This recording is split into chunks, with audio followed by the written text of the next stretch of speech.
achieve that political agreement? You know, how can we achieve any political agreement? I think this one is definitely a bit more complicated, and I have to say it comes with a lot of human suffering, and nobody should really discard that, because the suffering of the Syrian people since all those years is really very, very heavy. But it's through political negotiations, you know. I mean, it's with Michael, I don't know if you remember, but I think it was like 6 or 7 years ago. It was do you know the WIFM concept? What is in for me? You know, you approach differently different processes, but in our case, everything is already there in the resolution 2254.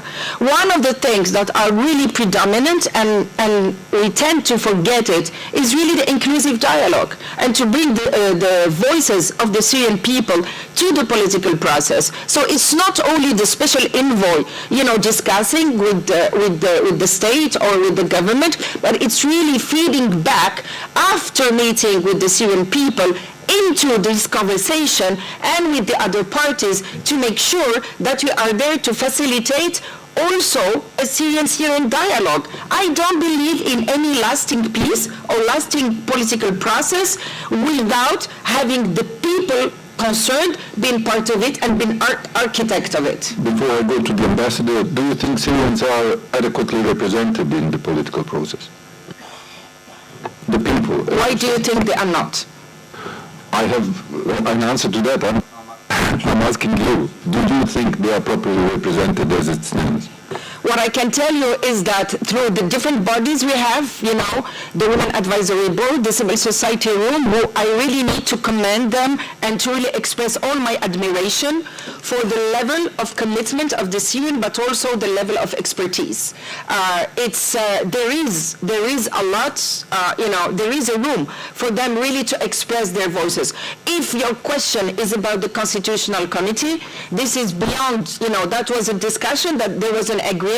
Is everybody represented there? No, because that was the way it was agreed, having representatives from the government and representative from the opposition. I mean, now, do you accept that this is the opposition? That's a different story. Thank you.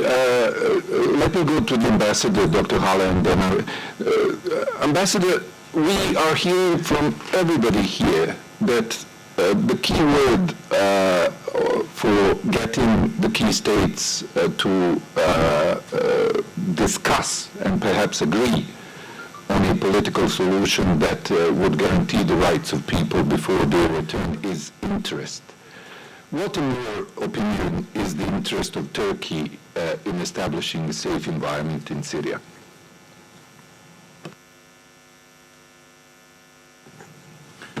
Well, thank you very much. I'm very happy to be here. Thank you very much for the invitation. Actually, Turkey is, I would say, the most affected country with the crisis in Syria. And this is only normal as we share a common border of 911 kilometers. And everything that has happened in Syria has affected us in Turkey directly. In terms of security, in terms of Syrians coming into Turkey economically, socially, culturally, and so on. So, you know, for the Syrian people, it has been a big tragedy that words really fail to describe. And I have been in Damascus when everything started, and unfortunately I followed the events escalate into what it is now. It is really the worst human tragedy, and if we organize hundreds of meetings like that a day, it would not appease the pains of the Syrian people. I have to say that. Now, Turkey wants a solution in Syria, but Turkey doesn't want a solution to save the day. There has to be a sustainable solution. Now, you asked the question, you said that there must be a political agreement. Actually, there is a political agreement. And that is, as you said, 2254. 2254 is the accumulation of the Geneva I meeting, Geneva II meeting, Vienna Declaration, and then numerous meetings in New York and other places. And one thing very important with 2254 is that it contains all the references and parameters for a solution. I mean, there is lots of diplomacy, diplomatic niceties, words, and so on, but pick out the operational sentences, make a list out of them, and you will see that everything there, I mean, everything which is needed for sustainable peace in Syria is in that document. And everybody has agreed to it, by the way, explicitly or implicitly, including the Assad regime, including Hezbollah, including Russia, including Iran. So that's a document that enjoys, I would say, the support of everybody, willingly or unwillingly, but they have said, yes, we will go along the lines contained in this particular document. What is important, what is missing actually, is the political will to implement it. I mean, we really appreciate the efforts of the special envoy and his team, but there is only so much that the UN and its special envoy can do. As long as the member countries lack a vision and the political will, what can the UN do? I mean, look at Russia, for example. Russia has been a country which has prevented everything in the United Nations since the beginning. And by the way, I agree with everything that Mrs. Gawi has said. Russia has played an extremely destructive role in Syria and continues to play a role in Syria. Some people claim that, well, the war in Ukraine has diverted the attention of Russia to other places from Syria. That's not correct. Only a week ago, they bombed Idlib, almost at the 0 kilometer of the border, refugee camps, Syrian camps. I mean, these are really some very dangerous and I would say ugly moves even. Now, Turkey wants a solution, but we do not want, as I said, a solution for the sake of a solution. It has to be sustainable. Someone said that if we go for a solution which will not be lasting, then we'll be facing even a bigger problem in a week's time, in a month's time, or something like that. But then, again, I very much agree that people mean and understand different things from the same phrase. When you talk about safe environment for a Syrian is something else. A safe environment for a Turk is something else. A safe environment for, I don't know, whoever is something else. So I think it will be quite difficult in coming up with a common definition of a safe environment because it emanates from the need of each party that uses that phrase. That is a very important point, and especially in the context of what I unfortunately have to say personally see as an increasing polarization and even dehumanization, I would say, in the public discourse of Syrian refugees in Turkey because of the politicization of the issue and all this, which places people in a state of fear and pressure in terms of their future. What would it take, in your opinion, for Turkey, for the government and the public at large, people who are thinking about Syria, who are looking for solutions, to take the views of displaced Syrians captured in this position paper in terms of defining what the safe environment means, to come to the same page, as you said, in order for the implementation of this safe environment to become more realistic? Well, I mean, let me say a few words on the issue of fear and pressure. Now, Turkey has been hosting 3.7, maybe even more Syrians in Turkey. And as you know, we have applied an open door policy, the so-called open door policy, and we have 3.6, 3.7, even more Syrians in Turkey today.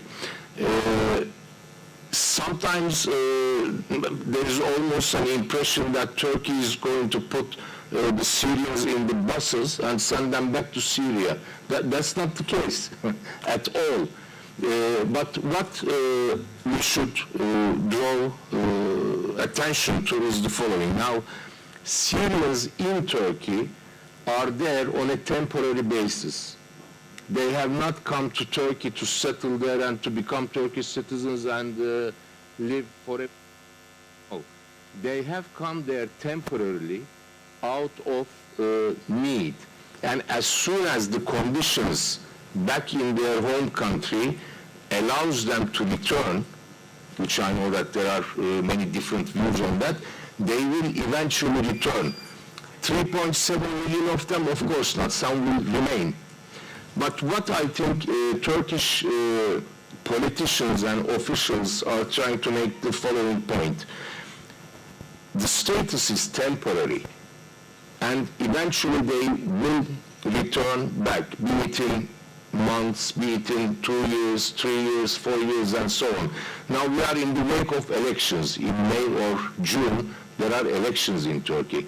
It's only normal, I think, that some politicians use some words which could be understood in a different way. But there is no way, I think, that Turkey will ask or push the Syrians to go back to Syria against their own will. I mean, that would be something very much contrary to the principles that we have been implementing from the very beginning. And I don't think that this is something which will change even if there is a change of government. Now, it all comes back to, is Syria safe to go back to? I mean, watching what we watched a few minutes ago, definitely everybody should require a guarantee that when they go back to Syria, they will not be killed, they will not be bombed, they will not be imprisoned, and so on. Now, is it possible with the Assad regime? Personally, if you ask me, the record of the regime does not give this confidence. Now, the other thing is, does the regime want the Syrians to return back? I don't think so. Why should it? It has a very small, 60% or whatever portion of the country under its control, and that's enough for it because it has established its economic system. It has established the exact system that it had in 2011, and many of the people who left Syria, not all of them are have left for opposing Assad, by the way. Some of them have left for economic reasons. Some of them have left for fear of radicals in the north. Some of them have left for not wanting to be drifted into the army, and so on. But a majority are don't have sympathies for Assad. Now, would Assad like to have at least 5 or 6 million people who are against him to be back in Syria? Or would he want, under the economic conditions, 5 or 6 million people, more mouths to feed? I don't think so. So the problem is, the solution is not in Turkey. The solution is not in Switzerland. The solution is in Syria. The solution is at the source. And unfortunately, in Damascus, we have a system or an approach which will not say yes to anything which would lead to sharing power. Now, as I said, in 2254, we have all the parameters, but what do these parameters imply, or rather state? They state that the Syrian people will decide the fate of the country. Now, the problem with the Assad regime in 2011 was that they did not want to give anything to the demonstrators or to the people on the street, because that would mean sharing power, and sharing power eventually would lead to losing power. Now, nothing has changed, I think, in the mind of the regime today.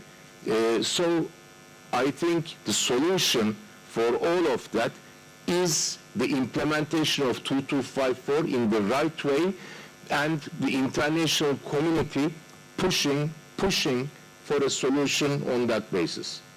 Thank you, Ambassador. I agree with this last point, and this is where I think this intervention by the association and displaced Syrians in terms of formulating what the reference to the safe environment in 2254 in reality means is so hugely important.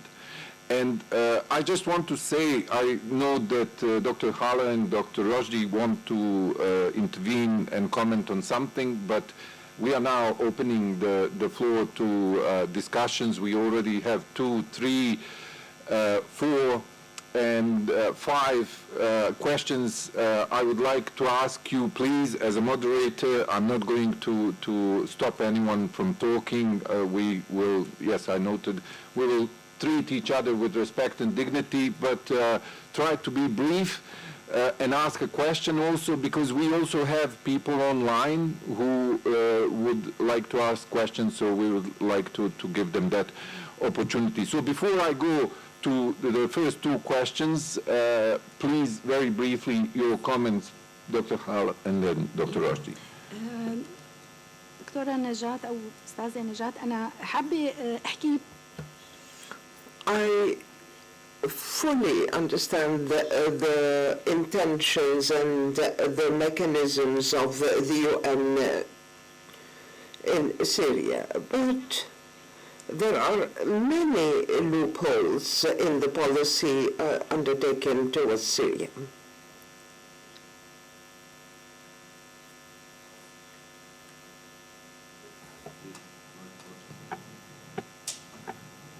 Can somebody help from? Yeah, because translation is happening, so just if somebody can help, yeah. Okay. Can you hear me now? ثانية. There have been humanitarian assistance according to a Security Council resolution, and we all know that there are many controls. Since 2013, the international community had the chance to take real measures, but no serious steps have been taken regarding the Caesar file. So, unless it is within the Security Council, and I believe that this should be well revised in the dynamics and mechanisms used by the United Nations. With regard to what has been said by His Excellency, the Ambassador of Turkey in Syria, I fully understand the desire to help Syrians, and I fully understand the heavy burden shouldered by Turkey. But there have been many disappointments and frustrations by the Syrians as that could be interpreted as impeding the exit out of Syria or the return into Syria. The Syrians under the regime are not escaping out of fear, but they are leaving the country for economic purposes in order for them to achieve a better living condition and to provide their children with better opportunities. So this comprehensive outlook is an essential part and parcel of any solution in order to cover all those living in Syria. Dr. Rajdi. Of course, as a United Nations, we cannot work outside the Security Council, we have to be realistic. We cannot work otherwise. Yes, there are many attempts to reform the Security Council, but we have to deal with actual facts and the status quo. We cannot work otherwise. The umbrella we are working under is the Resolution 2254. So if we are to deal with the return to a safe environment and the voluntary return as stipulated in Resolution 2254 was part and parcel of a group of steps regarding the political march. For example, many has talked about the Constitutional Council, and we used to tell them that this is the comprehensive solution. And according to Resolution 2254, it consists of so many other points. The second thing is the trust. To the political process, whether when it comes to the international community, whether when it comes even the Syrian among them between different regions. You know, I am meeting with many of them coming from different regions, and it's really amazing how sometimes it's very difficult actually to bring them to agree on something. That said, I have seen also those same Syrian who did not agree on a number of things still agree on one thing. They all want a sustainable future. They all want the Syrian to go back. They all want one Syria and not different Syrias. They all want territorial integrity, and they all want sovereignty of Syria to be respected and acknowledged. Okay? And there is no way to get to that if actually we are not doing it through a comprehensive political solution. Is it frustrating? I can assure you. I mean, in many cases and every day, I think all of us here, we can share the same frustration. But the statu quo would be a disaster. It will be just a disaster for everybody and for the Syrian to start with. So there is no way to stop this process and to stop having this opening, which is really critical. Is this opening tomorrow going to provide more space? We are doing everything possible to push for that. Moving from a process to another, but still under the Resolution 2254. And I say it again and again and again. You know, when I met with the Syrian, and every time I meet with the Syrian, كلهم بيقولوا لي نفس الشيء.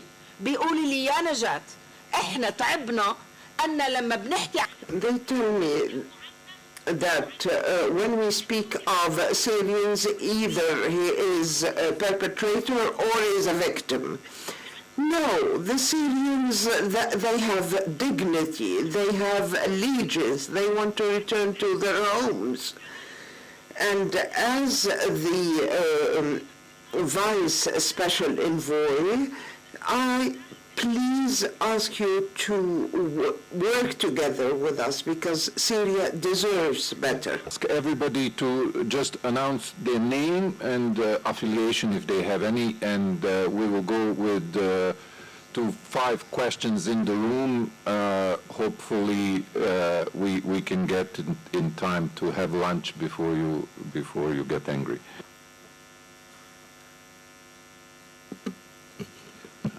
Abdelhamid Awad. My name is Abdelhamid Awad. I'm a professor at the university. Actually, I wanted to comment on what has been said by the ambassador in terms of the different visions. We as Syrians, we need to convince others of our point of view because each and everyone has his own perspective, and so the safe environment has to be well defined. there has been a mention of reconstruction as a prerequisite. It comes first, but there might have been another point of view by Europe. In light of all these divergent points of view, I am one of the partners here, and I need to return. So I have to have the free will to return. And I'm telling you, these are my conditions. So what is the reference here? Is it the international law? Regarding the safe environment, and here I'm speaking from a legal point of view. When we submit this document, when the United Nations look into this document, how do you rate it out? Will you take our point of view, or should we resort to international law, and that's it? Go ahead. Thank you to all the speakers, and thank you for all the valuable information. As a matter of fact,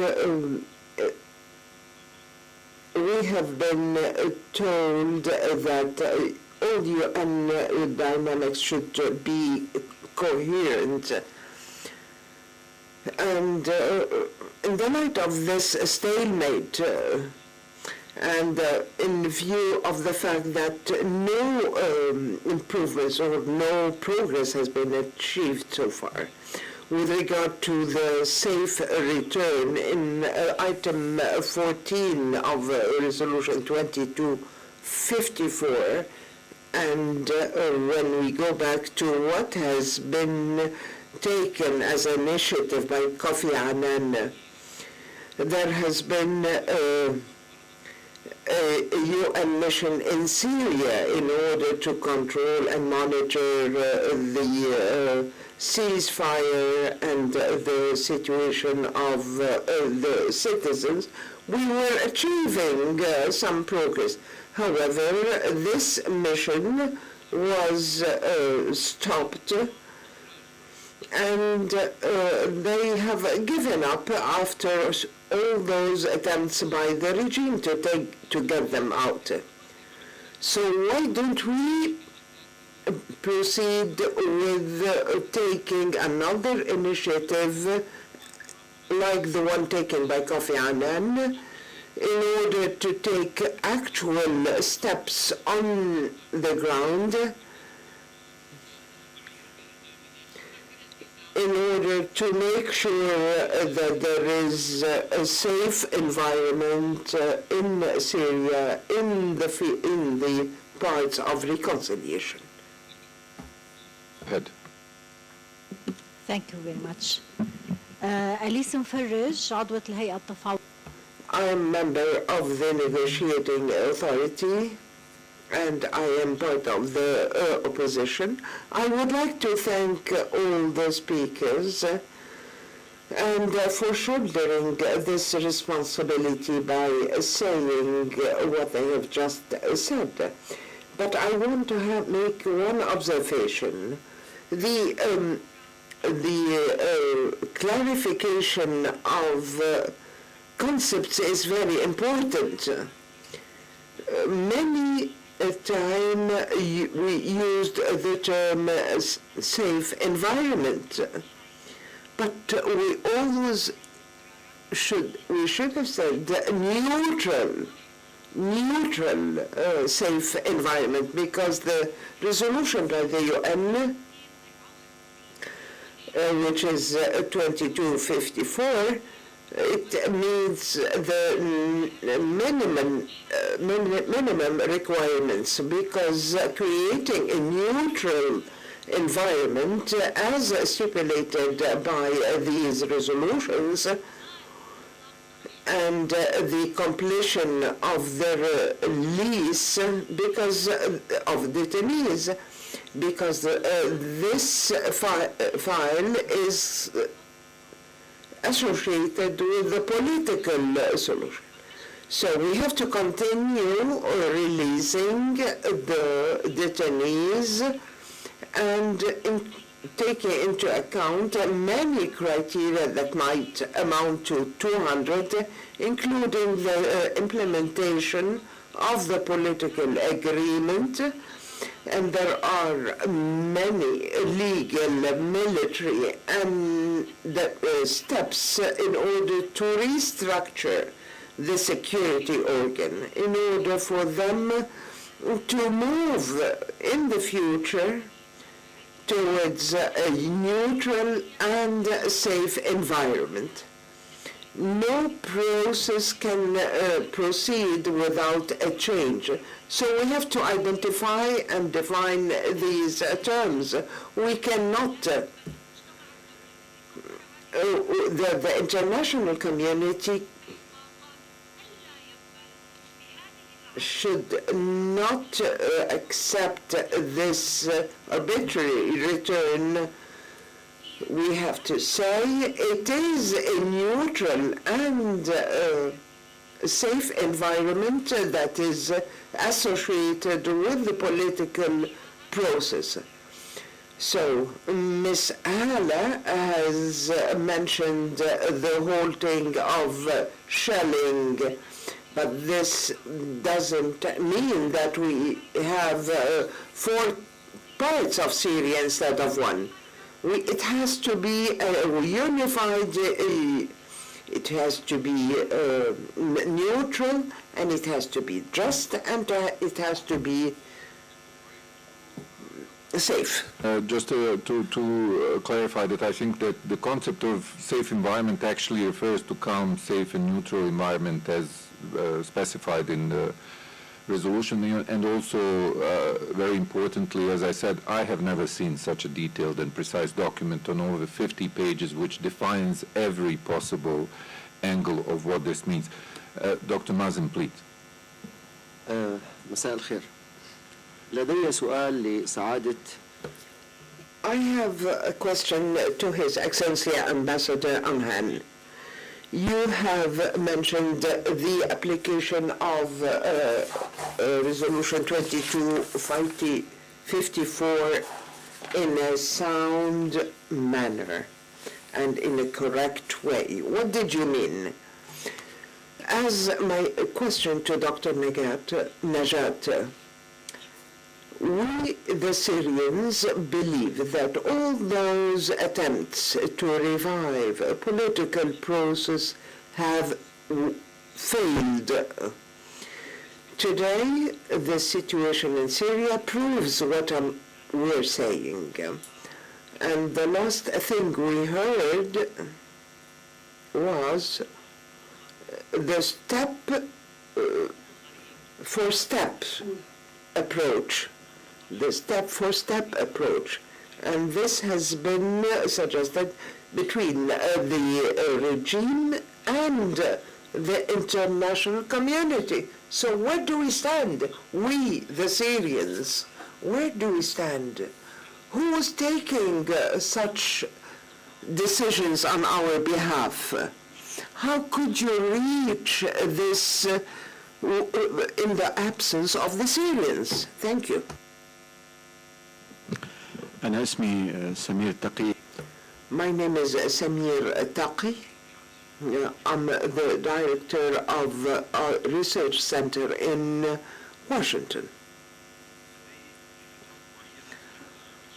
We, at a certain point in time, we visited we went to the White House, and we were always told we have to go to Russia. And the U.S. now, that it was completely wrong that we have been directed towards Russia.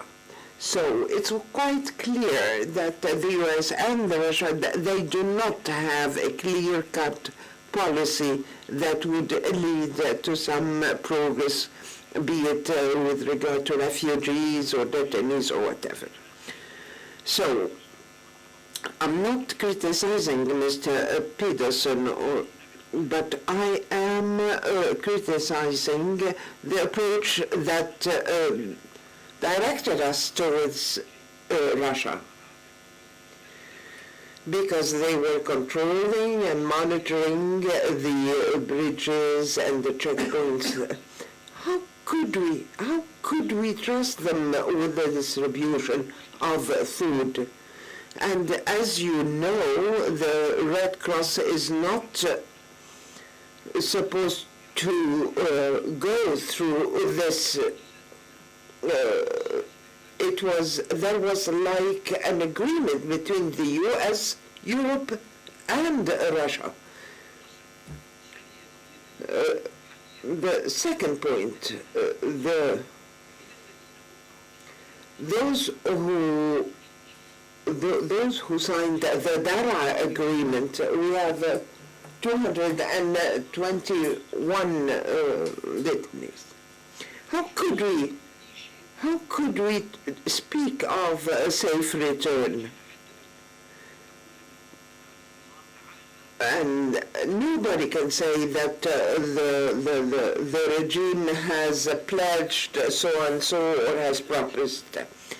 Even the Alawi's, our people, they are the Alawi's are leaving Syria through the Syrian coast. Why? Then it has to do with the nature of the regime. So, without neutralizing the regime, nothing will be achieved.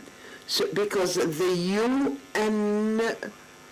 I am a surgeon by profession, and I believe that we should not cover these injuries in order for the diplomats to come out and to say that we have achieved so and so. They cover other injuries. And this applies to Syrians, to Alawis, to Kurds. So playing with this issue means that this loophole will sustain and will continue. Thank you. The last question from the room, from the gentleman behind.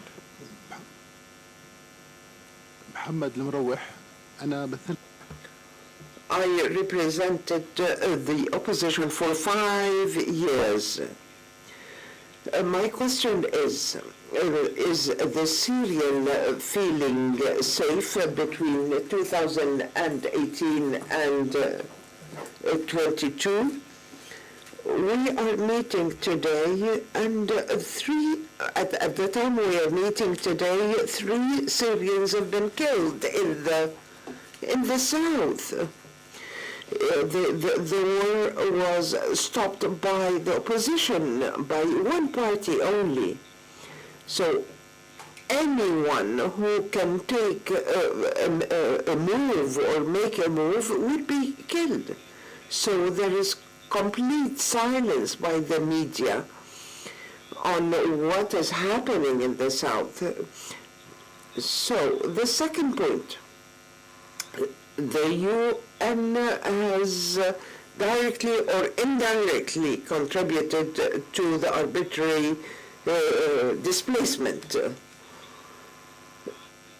We hope that the UN should supervise the return, especially from countries facing some economic difficulties. My question, could we have guarantees from the UN in order for the UN not to enter and be part of this game? Okay. Well, as we can see that the majority of questions are for Dr. Rushdie as expected. but that also tells you we don't have an opportunity to ask these questions often. So as I said, you are lucky that this session is not, as I would like, 10 hours long. But let me give everybody opportunity to say their final words and comments, because I know that Dr. Hala also wants to respond to some. So please go ahead, and if you miss anything, I will remind you of the questions that were asked. أنا لن أطيل وفي أسئلة ممكن غيري يجاوب عليها بس أنا حأضيف على بالنسبة I will not be lengthy. The definitions, the conditions, the practical steps for a safe environment that are not mentioned in any of the documents. Many Syrians have been heard, and many practical steps have been taken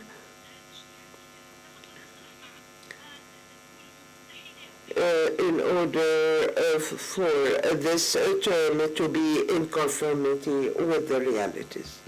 Again, I cannot miss the opportunity to stress that this is why this paper and this conference is so important, because for the first time it attempts to define what it means from the Syrian perspective. Michael. I'm going to defer to speakers on my left, but basically I'm struck, Rafiq, by what you said and what I said earlier on. This is a really significant roadmap.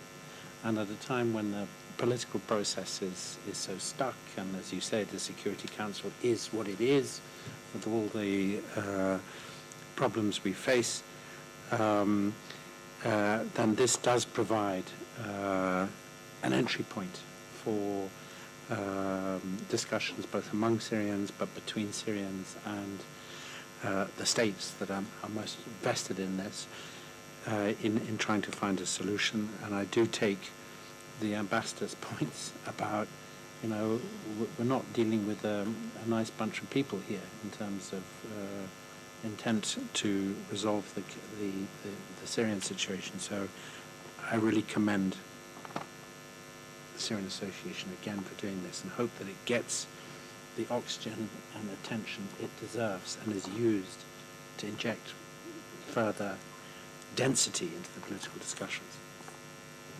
Thank you, Michael. And moving to Dr. Roshdi, then I will echo the question asked by Dr. Abdul Hamid Awak. Will the UN look at this document and take it into account as the Syrian point of view on what, in fact, safe environment means?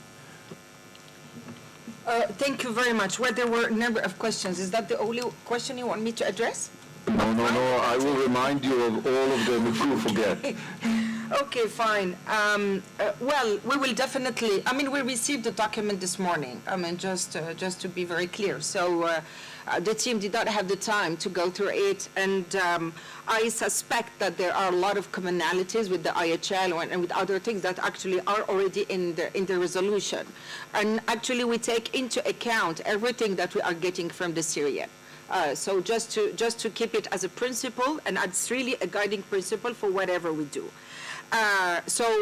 That's my response to your question. Okay. The other questions were, what is the reference in defining the safe environment in terms of what it means? Is it the international law or something else? كان في مجموعة من الأسئلة، وهذه إحنا المرجعية واضحة يعني Our mandate is very clear for the UN. It's the international law. We are committed to international law, and of course what is waited from us is to apply the international law. It's not only with regard to humanitarian issues, but for human rights. And I believe that this is very obvious, as mentioned in the Security Council Resolution 2254. The second mandate, the UNHCR has laid down some clear points And I believe that my colleague who will be speaking tomorrow will be available to answer any questions. Yes, the UN cannot take part unless these conditions are met. UNHCR submitted several documents with the Syrians, with the displaced persons, as a way of protecting them. For us, protection is a must. It is our duty. And I fully understand your point, Doctor, regarding the monitoring and the coverage. In all the briefings submitted by the UN envoy, he said that the Constitutional Council should meet only, and in all clarity, we want to work on the content. It's about time and not the Constitution.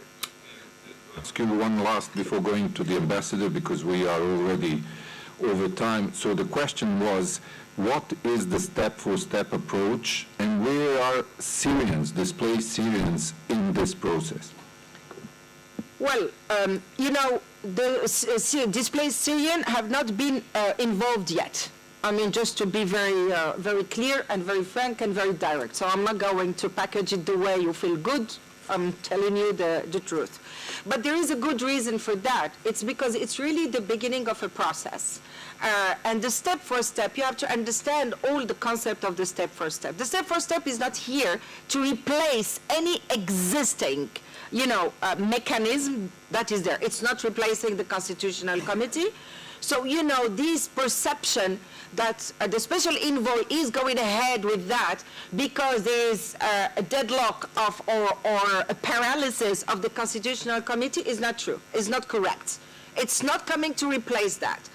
As you know, Resolution 2254 is a number of components. And step for step is part of the confidence building measures, which is very important. Just through the questions you have asked, it shows clearly that there is a huge trust deficit, which we fully understand, obviously, and it's really important to address it.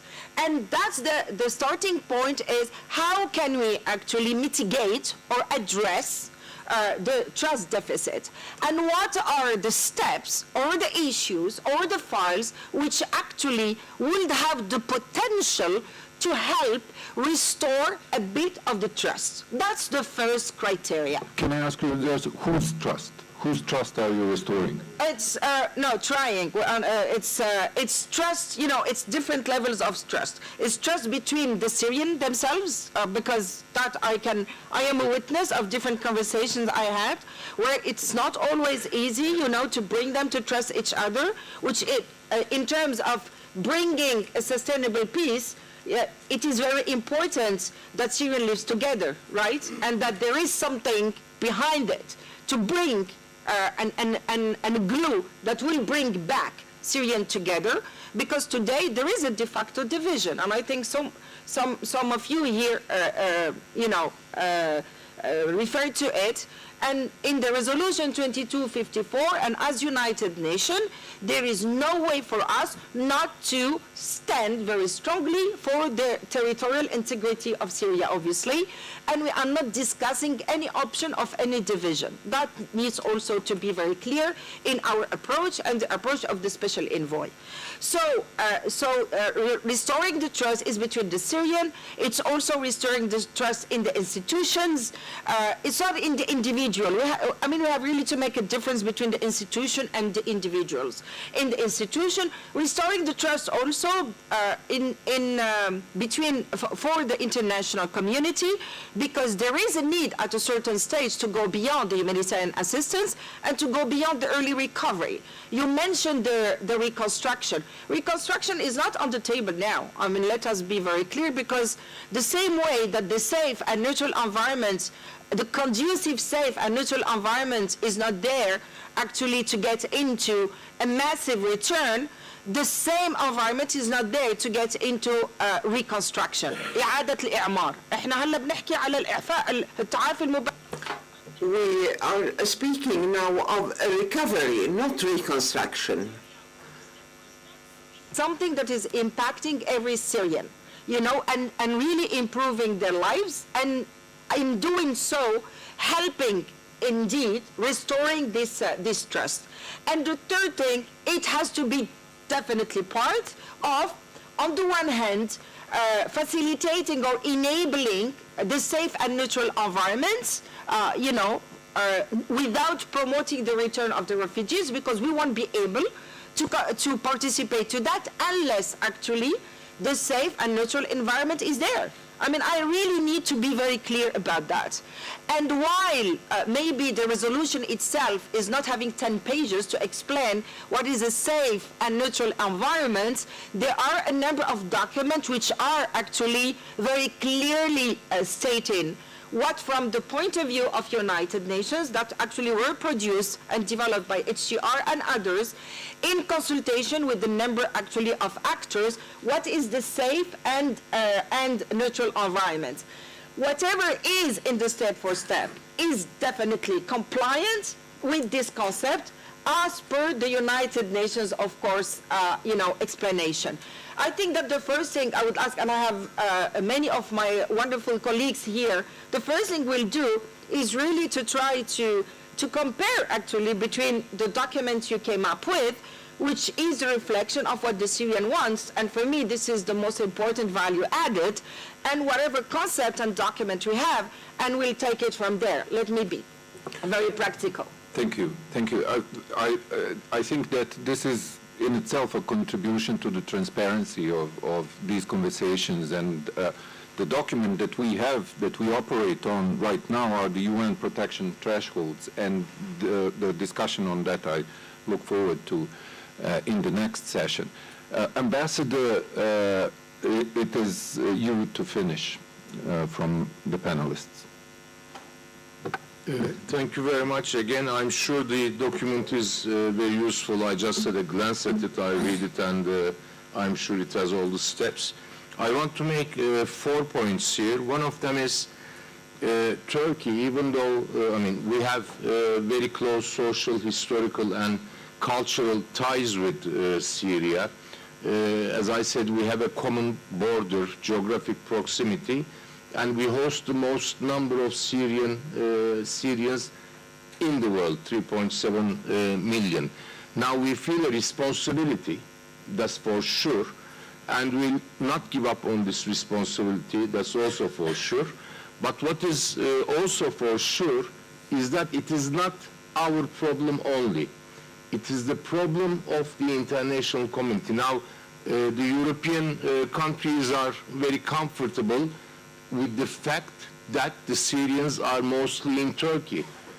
But when the doors were open, or they forced their way in, whatever, then they were very unhappy. Now, this crisis may make everybody very unhappy. So everybody has to put its hand under the stone, as they say. This is not a Turkey problem, this is not a Jordan problem, this is not a Lebanon problem, this is a problem for the international community as a whole. This is my first point. The second thing is, unfortunately now, international community is very much distracted. It has been distracted beginning 2015, I think, with the introduction, and I use this word on purpose, with the introduction of Daesh into the field.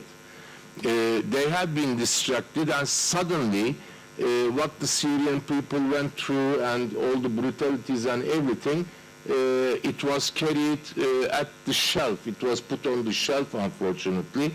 Now, this destruction of international community must be brought back. Now, people are very sensitive in what is happening in Ukraine, in what is happening with the Ukrainians. So are we. But then I don't think that we can replace. I mean, now we have the Ukrainians, forget about the Syrians. That is not the case. There is a serious, a very serious, a very big human tragedy involving the Syrians, and the world should not be distracted about that. I mean, as long as it is far away from us, it's okay, is not an option really for anybody. My third point is somebody asked about what I meant by 2254. I meant that 2254, in fact, is a roadmap for a political solution. Now, there are references in this roadmap, and the references are, for example, the territorial integrity of Syria, all Syrian people, a part of the system, regardless of their ethnic or religious or whatever background, and all that. These are the references. And then there are the definitions of the roadmap, and that includes the Constitution Committee, a new constitution, elections, how the power will be taken over, and so on. So we have everything in 2254. What we lack, as I said, is the political will to implement it. The fourth point is the return of Syrians cannot be, I think, treated as a separate item by itself, as if it hangs in the air independent of everything that's going on around. That is not possible, and that's not realistic on the other hand. So it should be a part of the package, a part of the comprehensive solution. And whoever is in Damascus must be a part of that. I mean, again, I think it is unrealistic to expect to go forward, to move forward in a concrete way without some collaboration or some, I wouldn't call cooperation, but some kind of interaction with whoever is in Damascus. And my last point is, the Syrians, having lived through what they lived through, are totally right in asking for guarantees, 100%. And I think, again, it's the international community who should be the guarantor, and it should be the United Nations who should play this central role in reaching this comprehensive solution, including the returns. Thank you. Thank you, Ambassador. Please join me in thanking the panelists, because this conversation contributes, as I said, to transparency, but to me it feels like it's the beginning of a very difficult conversation that is to follow. And I'm very happy that we have catalyzed it. We have run over time. Organizers can tell you about the lunch arrangements, but I think we need to be here at 2 o'clock, so see you when we come back. Thank you, moderator and the speaker. Now we have a break for lunch, and we will gather again after 1.5 hours. Thank you.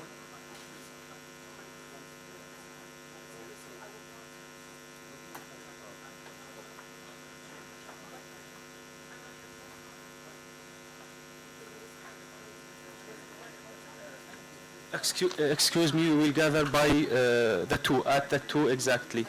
Thank you.